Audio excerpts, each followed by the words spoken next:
What's goody? It's your boy Cali Eagle, and oh my gosh, I've been waiting for opportunity like this. I came in front. Like, I really was gonna have my way either way. If I got to see the Cowboys in the NFC Championship, I get to see the California Cowboys crying faces when we did to them what the Niners had already done to them in the divisional round. I should have known better to even expect. Because I did. I'm gonna be honest. I expected the Cowboys to go over there and make Brock Purdy look normal, and he let Dak Prescott do Dak Prescott things, and they got the job done. So we got the Niners. Let me tell you something, Eagle fans, bro. For the average Eagle fan out there, the ones who are the natives, you know what I'm talking about, who get to walk outside and wave hi to other Eagle fans and shit, and yell, "Go Birds," and everybody like, "Woo, yeah," shit like that. I don't get that kind of luxury. I gotta walk outside. I see fucking Niner flags on houses and shit, red shirts everywhere. It's disgusting. Let me tell you, because don't get me wrong, there are some real football watchers who have been giving the Eagles they due respect this season, and some of them even came around eventually or whatever the hell. But most of them really walking around smiling faces, like, they just know that they going places. They really think and believe. I don't like it. I don't. And don't get me wrong, I get it. They're a good team, and they're arguably a better roster considering they can do it with any quarterback they want to. But luckily for us, we got Jalen Hurts this year, and Jalen Hurts this year is second team All Pro.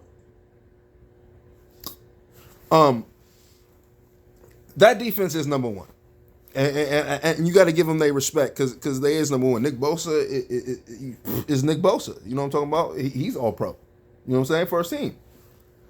Give them their respect. But with all due respect, I don't think they've played against an offensive line like this. I'm sure they haven't because we ain't played them this season and ain't nobody else like this. So there you have it. They haven't. And granted, Lane Johnson is battling through recovery right now and what have you. So he is, not 100%. But even with that, I would argue that this is still number one. And if you watched the other day, you would probably argue it too. So with that in mind, and the fact that I've heard Niner fans acknowledge left and right that they don't guard mobile quarterbacks with the best of them, considering Jarrett Stidham was gone on their ass. So I really don't think they're going to have it in a bag to stay with Hurts all day. And even if they muster up enough strength to get that done, I don't think they got a corner on the roster guarding A.J. Brown. Not one. I don't. And I don't think they got a corner roster guarding Devontae Smith to keep it a whole buck with you. They're going to have to give somebody extra attention, and the other one going to have his way with whoever the second corner is. And that's what it's going to look like to me. But, like I said, that is number one defense. It's not going to be our same opponent. It's not going to be as easy, but I think these things still happen. Now, they got a top five offense themselves. Like I said, this is really a clash of the Titans, if you will. I really think these are the two best teams in the league.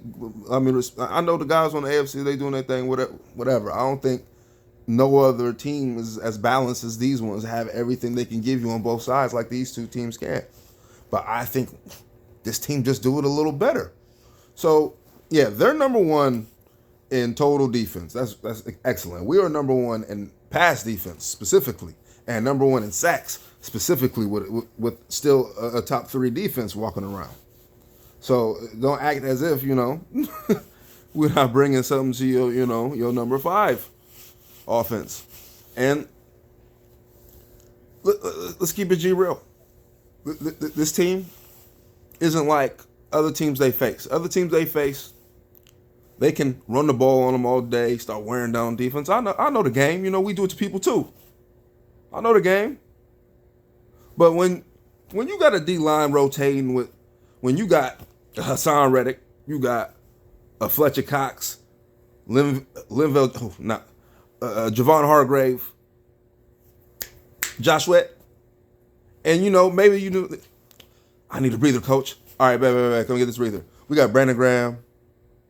We got Linval Joseph, as I almost said early. We got Ndamukong Suh, Jordan Davis. We got people who can give breathers and maintain. We got that over here. So the wear and tear, wears down type of shit don't work as well over here. Let me tell you.